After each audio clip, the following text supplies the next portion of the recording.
Book का नाम है footprints without fit, class 10th है और उसका लेसन है the making of a scientist.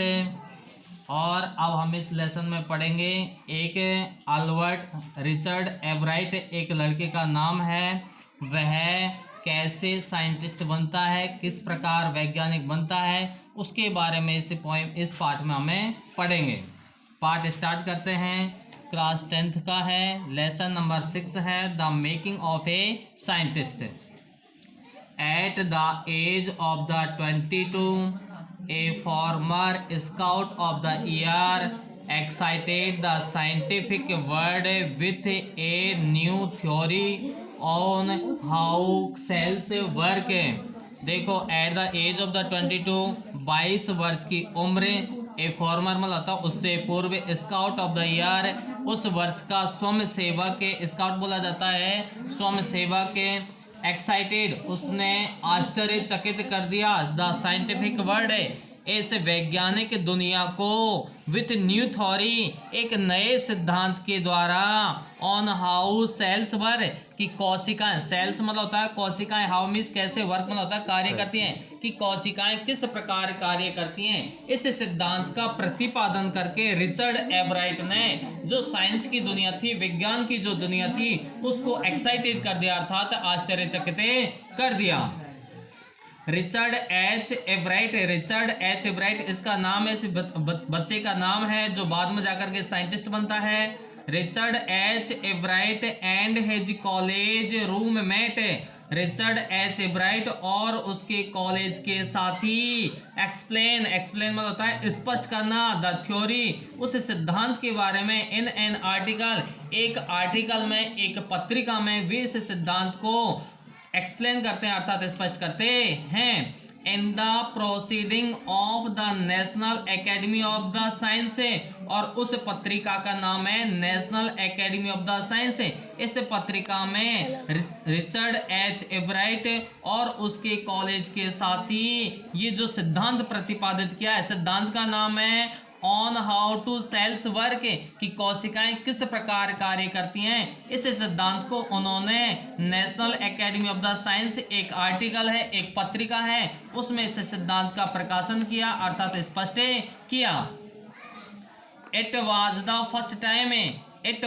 First time this important scientific journal, यह पहली बार था, फर्स्ट टाइम था, इम्पोर्टेंट मतलब होता है उसमें महत्वपूर्ण, साइंटिफिक बोली जाती है वैज्ञानिक, और जर्नल बोली जाती है पत्रिका में, और ऐसा पहली बार हुआ था उस महत्वपूर्ण साइंस की जो पत्रिका थी उसमें हैड ईवर पब्लिश्ड में होता है प्रकाशित होना, at the work of the college student एक कॉलेज के विद्यार्थी का जो कार्य था उसको इस प्रकार, इस साइंस की जो पत्रिका थी उसमें प्रकाशित होना, इस प्रकार का जो कार्य था यह पहली बार हुआ था। अर्थात एक कॉलेज का जो स्टूडेंट है उसका इस प्रकार का कार्य, इस प्रकार की महत्वपूर्ण पत्रिका में प्रकाशित होना, इस कार्य का यह बहुत ही महत्वपूर्ण कार्य था और यह पहली बार प्रकाशित हुआ था। इन स्पोर्ट है जैसे खेल के क्षेत्र में, that would be like making the big leagues at the age of the 15,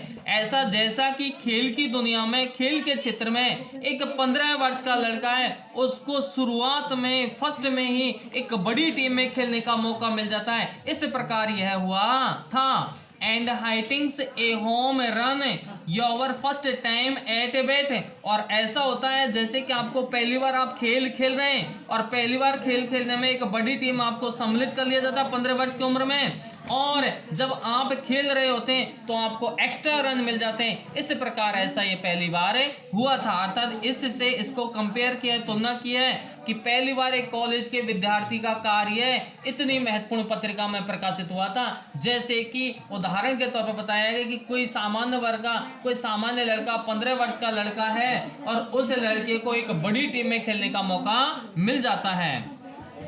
for Richard एवराइट के लिए It was the first in a long string of achievement in science और रिचर्ड एब्राइट के लिए यह पहली बार अचीवमेंट बोली जाती है, उपलब्धि, स्टेयरिंग में होता है धागा, और रिचर्ड एब्राइट की जो उपलब्धियों का जो लंबा धागा था उसमें यह पहला कार्य था। इन साइंस विज्ञान के क्षेत्र में, एंड अदर फील्ड्स और अन्य जो क्षेत्र थे उसमें, and it all started with butterflies, और ये जो सब कुछ कार्य स्टार्ट हुआ था, जो साइंस के क्षेत्र में कार्य स्टार्ट हुआ था, ये पहली बार बटरफ्लाइज बोली जाती है, तितलियों के क्षेत्र से ये कार्य शुरू हुआ था। बटरफ्लाई बोली जाती है, तितलियां, स्टार्टेड मतलब होता है शुरू होना, और तितलियों के कार्य से, तितलियों के क्षेत्र से इसका ये साइंटिफिक कार्य स्टार्ट हुआ था। एन ओनली चाइल्ड, और केवल एकमात्र है बच्चा, एब्राइट grew up north of the reading Pennsylvania, अर्थात पेंसिल्वेनिया जो स्थान है उसमें एक रीडिंग स्थान है, और उसकी उत्तर दिशा, नॉर्थ बोली जाती है, उत्तर दिशा में ग्रू अप मतलब होता है पलना, पोसना, बड़ा होना, अर्थात यह केवल और केवल एकमात्र लड़का था जो पेंसिल्वेनिया के रीडिंग स्थान के नॉर्थ में अर्थात उत्तर में पल पोस करके बड़ा हुआ था। There was not much I could do there, Richard एब्राइट कह रहे हैं कि वहां पर मुझे करने के लिए कोई भी पर्याप्त चीजें उपलब्ध नहीं थी, अर्थात मैं वहां पर ऐसा स्थान था जहां पर मैं कुछ ज्यादा नहीं कर सकता था। ही सेड, उन्होंने कहा, I certainly could not play football, क्योंकि मैं फुटबॉल भी नहीं खेल सकता था, और baseball with the team of one, और न ही मैं किसी टीम के साथ बेसबॉल भी खेल सकता था। बट लेकिन देयर वाज वन थिंग, लेकिन केवल और केवल एक चीज थी, आई कुड डू, जिसको मैं कर सकता था, केवल और केवल एक चीज थी जिसको मैं कर सकता था, कलेक्टिंग थिंग्स, अर्थात चीजों को एकत्रित करना। अर्थात रिचर्ड एब्राइट कह रहे हैं कि मेरे पास वहां पर ऐसे क्षेत्र में मैंने निवास लिया जहां पर मैं पला पुसा बड़ा हुआ, वहां पर करने के लिए कोई चीज नहीं थी, केवल और केवल एक कार्य था जिसको मैं कर सकता था, कलेक्टिंग थिंग्स, केवल वस्तुओं को या चीजों को एकत्रित करना। इसलिए ही डिड, इसलिए उन्होंने इस प्रकार का कार्य किया, इस प्रकार का कार्य करने में मतलब उन्होंने वस्तुओं को एकत्रित किया। एंड डिड ही ईवर, और इस प्रकार के कार्य को उन्होंने आगे किया। बिगनिंग्स इन किंडरगार्टन, किंडरगार्टन मतलब होता है केजी कक्षा से ही उन्होंने इस कार्य की क्या कर दी, शुरुआत कर दी। बिगनिंग मतलब होता है शुरुआत करना, किंडरगार्टन मतलब होता है केजी कक्षा से, शुरुआत की जो कक्षा थी उससे ही उन्होंने इस कार्य की शुरुआत कर दी। Ebright collected butterflies with the same determination से that has marked all his activities, और रिचर्ड एब्राइट ने बटरफ्लाई को एकत्रित करना, बटरफ्लाई की संबंधित उन जो प्रजाति उनको एकत्रित करना शुरू कर दिया। ए डिटर्मिनेशन मतलब होता है एक दृढ़ निश्चय के साथ, मार्क ऑल हिज एक्टिविटीज, और उसके जितनी भी एक्टिविटी उनको एक चिन्ह के रूप में उन्होंने इस प्रकार का कार्य किया था। ही आल्सो कलेक्टेड रॉक्स, उन्होंने एकत्रित किया, क्या चीज, रॉक्स मतलब होती है चट्टाने या पत्थरों को, फॉइल्स मतलब होती है जीवाश्म को, फॉइल्स बोला जाता है जीवाश्म, एंड कॉइन्स बोले जाते हैं सिक्के। हाँ, उन्होंने बटरफ्लाई की प्रजातियों को एकत्रित किया ही, इसके साथ साथ उन्होंने रॉक्स को भी एकत्रित किया, फ्यूल्स बोली जाती है, जीवाश्म को भी एकत्रित किया, कॉइन्स बोले जाते हैं सिक्कों को भी एकत्रित किया। ही बिगेन एन एगर्स astronomers too sometimes star gazing all night, और हाँ वे एक एस्ट्रोनॉमर बोला जाता है खगोल शास्त्री, और उन्होंने खगोल शास्त्री के रूप में भी कार्य करना चाहा। जैसे कि समटाइम्स में होता है कभी कभी, तो वो स्टार में होता है तारों की तरफ, गेजिंग में होता है घूरना, ऑल नाइट में होता है पूरी रात, क्योंकि कभी कभी तो ऐसा होता है पूरी रात वो तारों की तरफ घूरते ही रहते थे, देखते ही रहते थे, इसलिए उन्होंने खगोल शास्त्र के रूप में भी कार्य करने की शुरुआत की थी। From the first, he had a driving curiosity along with a bright mind, और सबसे पहले, फर्स्ट मतलब होता है सबसे पहले, उन्होंने क्यूरियोसिटी बोली जाती है जिज्ञासा, ड्राइविंग होती है बहुत ही ज्यादा प्रबल, उनके अंदर बहुत ही ज्यादा प्रबल जिज्ञासा थी। एलोंग विथ, किसके साथ, ब्राइट माइंड, उनका तेज तर्रार दिमाग तो था ही था, इसके साथ उनके अंदर जिज्ञासा भी बहुत ही प्रबल थी। ब्राइट माइंड मतलब होता है तेज तर्रार दिमाग, उनके अंदर तेज तर्रार दिमाग तो था ही था, लेकिन उनके अंदर प्रबल जिज्ञासा भी थी। ही आल्सो हैड ए मदर, यहाँ तक कि उनके पास एक माँ थी, अर्थात उनकी एक माँ थी हु एनक्रोज्ड हिज, जो उनको उत्साहित करती रहती थी। एनक्रोज मतलब होता है उत्साहित करना, जो उनको उत्साहित करती रहती थी। हिज इंटरेस्ट, उसके क्षेत्र में। इन लर्निंग, लर्निंग मतलब होता है अध्ययन के क्षेत्र में। अध्ययन के क्षेत्र में उसकी रुचि को बनाए रखने के लिए उसकी माँ उसको उत्साहित करती रहती थी। सी टुक हिम ऑन ट्रिप्स, यहाँ तक कि वह उसको यात्रा पर ले जाती। ट्रिप बोली जाती है यात्रा, यहाँ तक कि उसकी माँ उसको यात्रा पर ले जाती थी उसके साथ।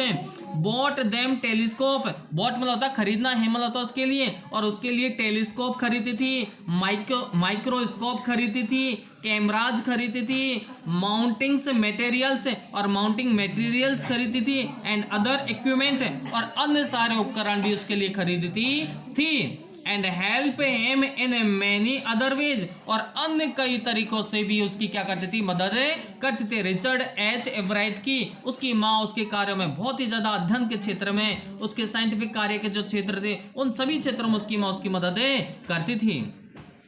I was his only companion until he started school, उसकी माँ हिज मदर said, उसकी माँ कहती है कि वह केवल और केवल एकमात्र मेरा साथी था। कंपेनियन बोला जाता है साथी, जब तक कि वह स्कूल जाना उसने शुरू नहीं किया था। जब तक कि उसने स्कूल जाना शुरू नहीं किया तब तक वह उसका क्या था, एकमात्र साथी था, ऐसा उसकी माँ ने उससे कहा था। After that I would bring home friends for him से, और यहाँ तक कि वह उसके लिए उसको क्या लाती थी, उसके मित्रों को भी उसको घर पे बुलाती थी। बट एट नाइट, लेकिन रात्रि में, we just did things together, हम सभी साथ साथ कार्यों को करते थे। टुगेदर में होता है साथ साथ, थिंग्स में होता है कार्य करना, लेकिन हम सभी साथ साथ मिलकर के कार्य करते थे। Richie was my wild life after his father death, और उसकी माँ कह रही है कि उसके पिताजी की मृत्यु, डाइड मतलब होती है मृत्यु होना, उसके पिताजी की मृत्यु होने के बाद में वही मेरा संपूर्ण जीवन था। वाइल्ड लाइफ मतलब होता है संपूर्ण जीवन था। When Richie was in third grade, जब रिची कौन सी कक्षा में हो गया, तीसरी कक्षा में हो गया था, जब उसके पिताजी की मृत्यु हो गई, और उसके बाद से ही रिची ही मेरे लिए मेरा संपूर्ण जीवन है। She and her son spent almost every evening at the dining room table, वह और उसका पुत्र स्पेंट में होता है व्यतीत करते, ऑलमोस्ट एवरी इवनिंग, लगभग प्रत्येक शाम को, डाइनिंग रूम में टेबल पर बैठ करके वे अपने अधिकांश समय को क्या करते हैं, व्यतीत करते हैं, अर्थात अधिकांश समय तक वे शाम के टाइम साथ साथ रहते हैं। If he did not have things to do, उसकी माँ कहती है कि अगर उसके पास करने के लिए कोई कार्य नहीं होता है, अगर उसके पास वो फ्री होता है, कोई काम नहीं होता उसको करने के लिए, I found work for him, तो मैं उसके लिए काम ढूंढती हूँ, अर्थात उसके पास करने के लिए कोई काम नहीं होता है तो मैं उसके लिए काम ढूंढती हूँ। नॉट फिजिकल वर्क, ऐसा नहीं है कि मैंने कोई घर का ही काम करवाती हूँ, सारे कार्य करवाती हूँ उस पर, नहीं, बट लर्निंग थिंग्स, बल्कि मैं तो अध्ययन से रिलेटेड, लर्निंग से रिलेटेड चीजें उसको कार्य करवाती हूँ। हिज मदर सेड, उसकी माँ कहती है, ही लाइक्ड इट, और वह भी इस प्रकार का कार्य करना क्या करता है, पसंद करता है। लाइक में होता है पसंद करना। ही वांटेड टू लर्न, वह भी ज्यादा से ज्यादा अध्ययन करना चाहता है। लर्न में होता है अध्ययन करना, और वांटेड में होता है चाहना, वह भी ज्यादा से ज्यादा अध्ययन करना चाहता है। एंड लर्न ही डिड, और वह भी इस प्रकार का कार्य करता है। He earn top grade in school, और यहाँ तक कि वह अपने स्कूल में भी टॉप ग्रेड प्राप्त करता है, अर्थात ज्यादा से ज्यादा अध्ययन करता है, और अध्ययन करके वह इस प्रकार का कार्य करके अपने स्कूल में टॉप ग्रेड प्राप्त करता है। On everyday things he was just like every other kid, his mother said, और उसकी माँ कहती है कि अन्य और जो एवरीडे में होता है रोजाना के जो कार्य होते हैं, थिंग्स में होते हैं कार्य, उनमें भी वह अन्य बच्चों की तरह ही कार्य करता है। ऐसे नहीं केवल अध्ययन में ही रुचि रखता है तो अध्ययन के क्षेत्र में टॉप ग्रेड प्राप्त करता है, अन्य जो वर्क होते हैं उसमें भी वह अन्य बच्चों के समान कार्य करता है। By the time he was in the second grade, second grade में होता है सेकंड कक्षा में, उस समय वह जब दूसरी कक्षा में था, Ebright had collected all 25 species of the butterflies. जब Richard H Ebright second grade में था, सेकंड कक्षा में था, तो उस वर्ष की उम्र में 25 मतलब होता है 25 स्पीसीज मतलब होती है प्रजातियां बटरफ्लाइज मतलब होती है तितलियों की, कलेक्टेड मतलब होता है एकत्रित करना। उसने उस अवस्था तक तितलियों की लगभग 25 प्रजातियों को एकत्रित कर लिया। Found them his home town से, यहाँ तक कि उसने उसके शहर में लगभग 25 प्रजातियों को एकत्रित कर लिया।